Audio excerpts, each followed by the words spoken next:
Salut, bienvenue sur cet épisode à propos des affiches pour recherche de bénévoles. Alors, les associations à but non lucratif qui cherchent à engager des bénévoles inondent les réseaux sociaux de publications. Moi, je suis d'accord, le recrutement d'une équipe de bénévoles est une priorité urgente pour mettre en œuvre un projet associatif. Mais pour autant, ce n'est pas tout d'imprimer une affiche de recherche pour bénévoles. Encore faut-il qu'elle soit efficace pour susciter la mobilisation des bénévoles.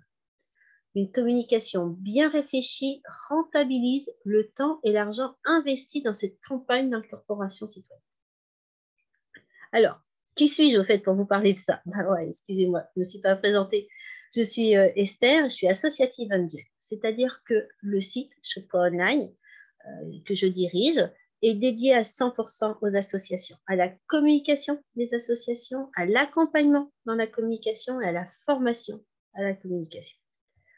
Donc, le sommaire d'aujourd'hui, ça va être défendre une cause, se faire plaisir, rejoindre un groupe, se former. Là, nous avons les 4 plus grandes motivations pour recruter un bénévole. Et puis, avec tout ça, on va essayer de constituer la fiche idéale. Alors, je vous préviens, moi, je ne suis pas infographiste. Alors, vous ne trouverez pas dans cet article de recommandations sur le choix des couleurs, la mise en page ou autres détails techniques liés à la création d'une image. En revanche, ce qui est certain, c'est que pour atteindre votre objectif, une affiche pour recherche de bénévoles doit atteindre les bonnes personnes. C'est-à-dire qu'elle doit aussi utiliser les mots qui les convaincront de donner leur temps dans une mission permanente en lien avec l'activité d'association ou une mission ponctuelle lors d'un événement particulier. Justement, aujourd'hui, je veux réfléchir aux motivations d'un candidat bénévole. Et c'est cette réflexion sur la promotion du bénévolat qui va guider votre stratégie de communication et la préparation d'une annonce spéciale. Voyons la première motivation, défendre une cause. Ça, c'est une motivation vraiment de première intention pour la majorité des acteurs bénévoles. Elle est certes sincère, mais elle est quand même très politiquement correcte. Alors, les statistiques donnent toujours cette volonté d'être utile comme la plus grande des motivations, à 80%. Ensuite vient le souhait de participer à la construction d'un monde plus solidaire, avec 63% des bénévoles. Puis, le besoin de donner du sens à sa vie, qui motive 54% des citoyens bénévoles. On verra plus tard d'autres volontés et d'autres occasions de bénévolat. Ce qu'il va falloir pour vous, c'est trouver les arguments pour chaque aide bénévole. Parce qu'on va trouver là des gens qui sont à la fois reconnaissants à la vie qui les rend heureux, ils veulent remercier le destin et du coup, ils veulent se rendre utile à la société. Mais on va également trouver des personnes qui ont eu la chance de recevoir de l'aide quand elles en ont eu besoin. Elles sont partantes du coup pour participer bénévolement à une cause. Elles veulent rendre ce qu'elles ont reçu. Ces valeurs d'entraide les encouragent à s'engager dans une association. Ou au contraire, il y a des personnes qui cherchent à réparer ce qu'elles n'ont pas reçu elles-mêmes et qui espèrent construire un lien social beaucoup plus solidaire. Moi, sincèrement, je l'ai constaté lors d'un chantier solidaire tous ensemble en 2012. Les participants les plus investis étaient sur les 2 critères qu'on vient de voir. Alors, la cause de votre association est une information clé à indiquer sur votre affiche. Sur votre affiche. Néanmoins, dans votre réflexion, pensez qu'une même cause peut attirer des bénévoles mus par des motifs différents. Par exemple, un orphelinat associatif en pays défavorisé va attirer l'empathie aussi bien des adultes qui ont eux-mêmes été adoptés dans leur enfance et souhaitent partager le bonheur qu'ils ont reçu, des personnes qui n'ont malheureusement pas eu cette chance et savent comment c'est une expérience douloureuse par un enfant, ou un couple, un homme, des femmes, en manque d'enfants suite à un drame dans leur vie. Ce qui est évident, c'est que chaque envie de s'engager dans une action de bénévolat va réagir à des arguments différents, ou du moins à des formulations différentes. Veillez donc à moduler les informations de votre affiche en fonction de ces différentes mises en relation. Votre recrutement de bénévoles sera plus efficace en attirant les personnes qui conviennent.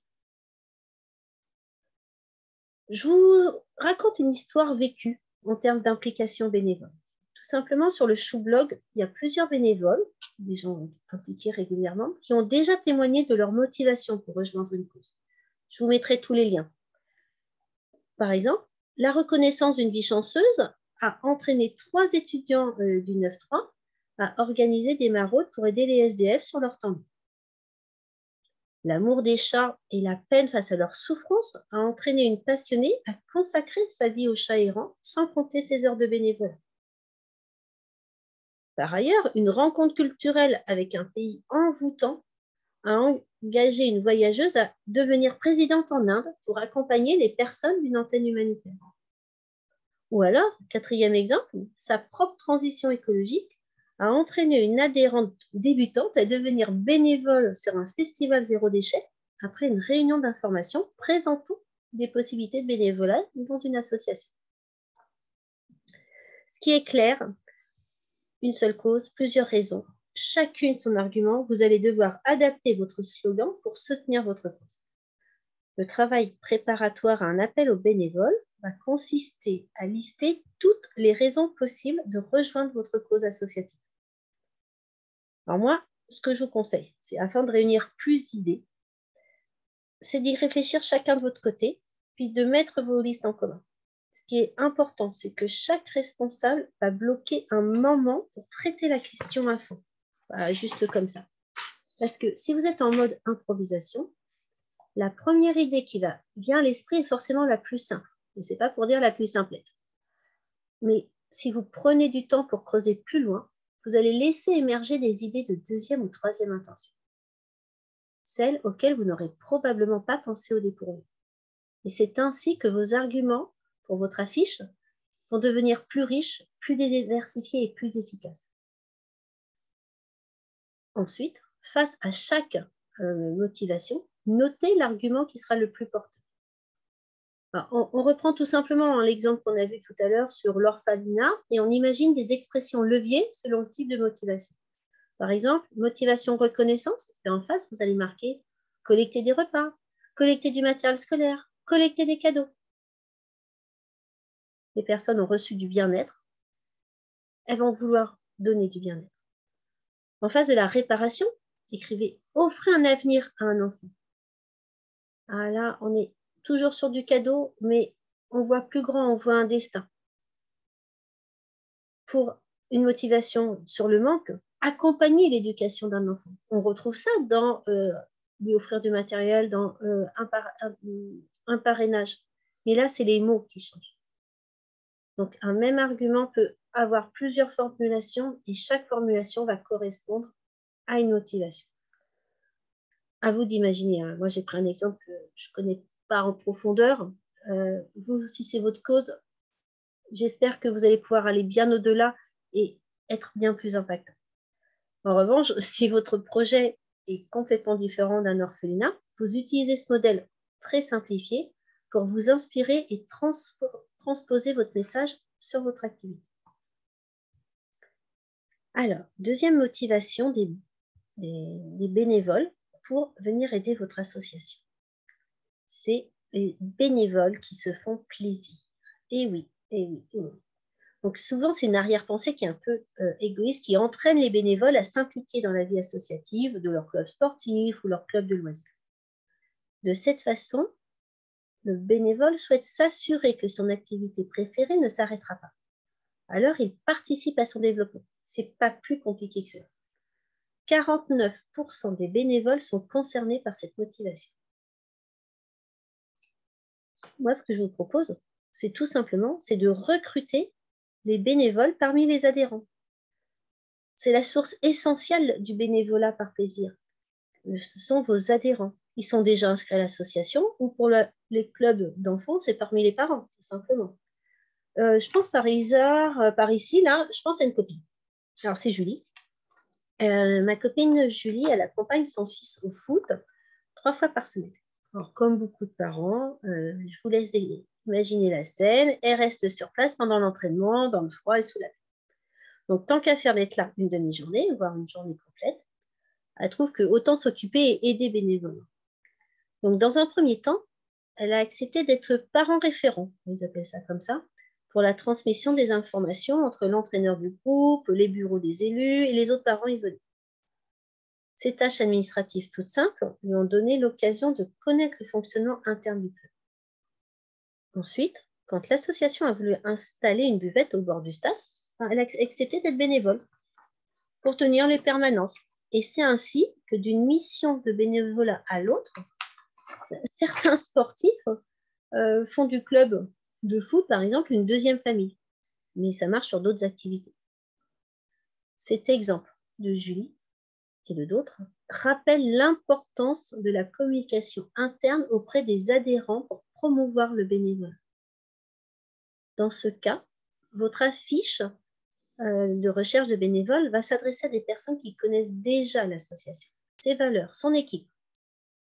Donc, votre texte doit tenir compte de cette situation pour diffuser un message adapté. Vous n'avez pas à les convaincre de rejoindre votre association. Pensez que vous ne... C'est simple. Pensez que vous ne demandez pas un service de la même façon à un inconnu qu'à votre conjoint ou à votre mère. Là, c'est la même chose. Vous vous adressez à des personnes que vous connaissez. Ce qui est clair, c'est qu'il va falloir supprimer les obstacles au bénévolat. Alors, supprimer les obstacles. Il va y en avoir de deux sortes. Il va y avoir les obstacles humains et les obstacles financiers. Alors, les obstacles humains, c'est très simple pour lever ce problème-là, parce que c'est mathématique. Plus vous avez d'adhérents, plus vous avez de bénévoles. Donc, à vous de trouver plus d'adhérents. Concentrez votre communication sur trouver plus d'adhérents et vous aurez forcément plus de bénévoles. En revanche, l'aspect financier est un point beaucoup plus sensible parce qu'il est très probable que les personnes n'avoueront jamais leur réticence à avancer des frais ou à engager des dépenses récurrentes. Donc, si vous voulez anticiper cet obstacle, c'est au statut de prévoir à la fois comment dédommager un bénévole ou quels sont les avantages que vous pouvez garantir à des bénévoles. Là aussi, j'ai un article spécifique là-dessus. Je vous mets le lien en description. Donc, puisque votre affiche n'a pas besoin de détailler votre cause, profitez-en pour mettre en avant des arguments plus sensibles. Et rappelez-vous, ces bénévoles-là viennent pour leur plaisir, pour leur loisir. Donc, accentuez ça, évoquez leur plaisir renforcé par la maîtrise de tous les versants de leur loisir. Et citez aussi ces facilités qui sont prévues. Troisième motivation, c'est rejoindre un groupe. C'est un sentiment d'appartenance qui a un attrait très puissant. Alors, ce qui est sûr, c'est qu'une bonne ambiance au sein de l'équipe bénévole qui est déjà en place va donner envie aux simples adhérents de s'investir pour venir rejoindre une équipe formidable.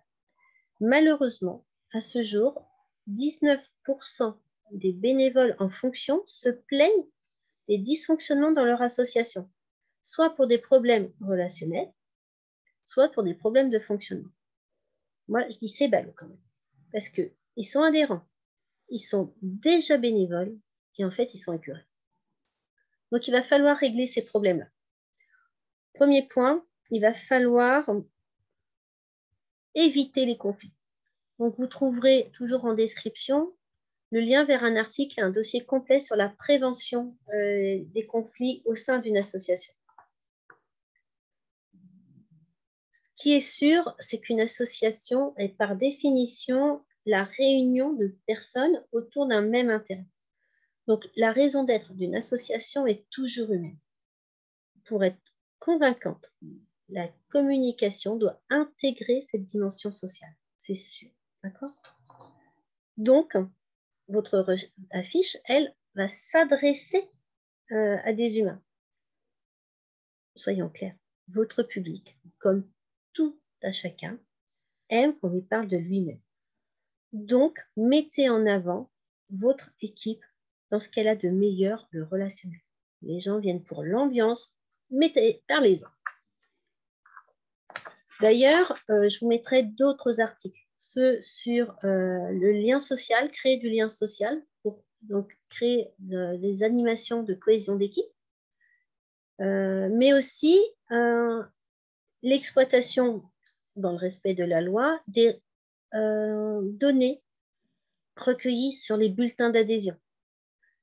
Ce qui est certain, c'est que l'accueil des bénévoles aussi est un point important en termes de convivialité. Donc là, vous avez les 4 points majeurs pour améliorer l'ambiance au sein de votre équipe et motiver ceux qui souhaitent rejoindre une équipe.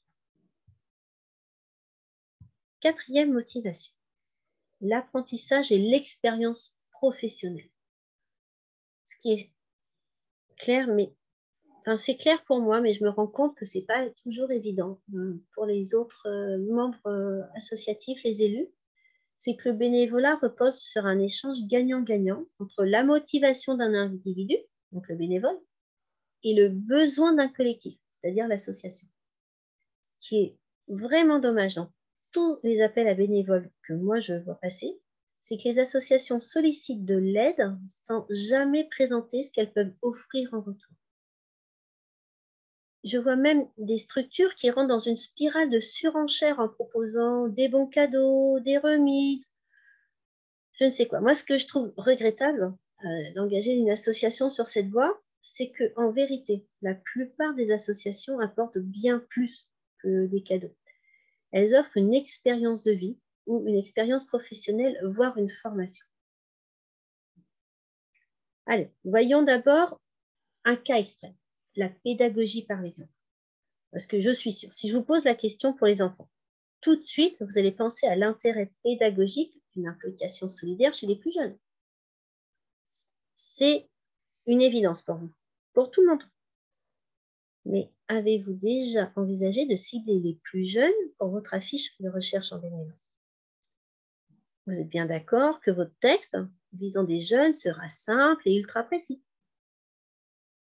Il faut que vous utilisiez cet exemple extrême pour vous guider dans votre adaptation de votre affiche pour adapter votre texte au candidat que vous visez. En extrapolant des enfants vers les adultes, vous trouverez les mots adaptés à votre public aussi. Pourquoi les associations ne pensent pas toujours à mettre en avant l'expérience qu'elles proposent? Tout simplement parce qu'il y a les compétences qui sont oubliées par les nombreux bénévoles. C'est-à-dire que vous êtes tellement plongé dans votre expertise que vous ne pensez plus du tout au savoir-faire que votre mission nécessite. Et pourtant, ce sont ces compétences qui représentent un cadeau pour ceux qui cherchent à enrichir un CV, bien plus qu'un bon d'achat ou je ne sais pas. Par exemple, les étudiants, les demandeurs d'emploi ou des salariés en phase de reconversion sont à la recherche d'opportunités pour acquérir des nouvelles compétences ou faire savoir celles qu'ils maîtrisent déjà. Sachez qu'une mission en bénévolat de compétences équivaut à un stage aux yeux d'un recruteur. C'est une valeur, une plus-value très importante que votre association apporte à ces bénévoles. Moi, d'ailleurs, en ce qui concerne le bénévolat de compétences, je vais à nouveau vous mettre le lien d'un article qui concerne spécifiquement le pro bono. Ce qui est aussi récurrent, c'est qu'il y a trop d'appels à bénévoles qui restent imprécis dans leurs demandes, dans leur intention. Moi, je vois passer de « aidez-nous »,« on a besoin de vous »,« rejoignez-nous ». Mais ce genre d'expression ne permet à personne de se projeter dans sa future mission. Ni une personne à la recherche d'emploi, ni des retraités. Personne ne se projette dans un appel à l'aide impersonnelle. Ce qui est bien dommage parce que toutes ces personnes-là ont souvent beaucoup de temps disponible et l'envie de valoriser leurs compétences. Donc, appelez leurs compétences. Ce qui veut dire que lorsque vous faites un message trop flou, vous ratez des candidats. Les gens veulent savoir ce que vous allez leur demander, si ça va leur plaire, si le temps qu'ils peuvent consacrer à cette mission va être suffisant et surtout s'ils en seront capables. Nous sommes là vraiment au cœur de l'engagement associatif. Qu'est-ce que j'ai envie de faire? Quelle place j'ai envie de lui donner? Il y a un conte qui est le conte du caillou. Là aussi, je vous remettrai ce lien parce que c'est à nouveau une réflexion sur soi-même, une réflexion sur la motivation profonde d'un bénévole.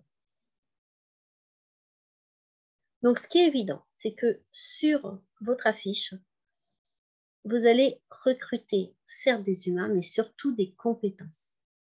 Vous devez résumer quel profil vous recherchez, pour quelle mission. Donc, c'est à vous maintenant. Je vous résume votre plan d'action. Premier point, une phase d'observation. Il va falloir que votre texte soit succinct. Mais avant de vous lancer dans la création de votre affiche, faites la même recherche là que moi sur Google. Affiche, recherche, bénévole, ce sont les mots du titre. Cliquez sur image et vous verrez apparaître toute une série d'affiches. Voyez ce qui vous plaît, ce qui vous déplaît, listez les points forts, ce qui manque aux exemples. Et à partir de là, vous allez déjà dessiner le portrait robot de l'affiche qui va vous convenir. Puis, vous allez compléter avec tous les points que nous avons vus. Ces 5 points essentiels, à savoir la cause défendue par votre association, les arguments correspondant à la motivation pour rejoindre votre cause, le profil du bénévole idéal que vous espérez trouver, la description de sa mission qui va avec son profil, et puis bien sûr, surtout, vous n'oubliez pas les coordonnées de l'association. Une fois que vous avez fait cette affiche-là, vous allez la diffuser. Ça se résume à un mot, partout. Vous la mettez partout, sur les réseaux sociaux, mais aussi, par exemple, sur un site d'annonces gratuites tel que Chouk.online. Tout simplement, je vous rappelle que Internet est partout, y compris chez votre voisin. Celui qui rentre tard, celui qui ne va jamais dans les magasins du village, qui ne verrait pas votre affiche papier, mais qui verrait peut-être votre annonce sur Internet. Alors, j'espère que cette vidéo vous a plu, qu'elle vous sera utile. Ce que je vous propose, c'est d'être un choupi, mais ouais, s'il vous plaît, vous commentez, vous likez, ça c'est facile, c'est juste dessous. Vous pouvez aussi partager à vos amis qui sont impliqués dans la vie associative et qui cherchent des bénévoles. Et puis, avant de partir, pensez à vous abonner pour pouvoir passer les autres annonces, les autres affiches, pardon. Je vous dis à bientôt. Ciao, ciao.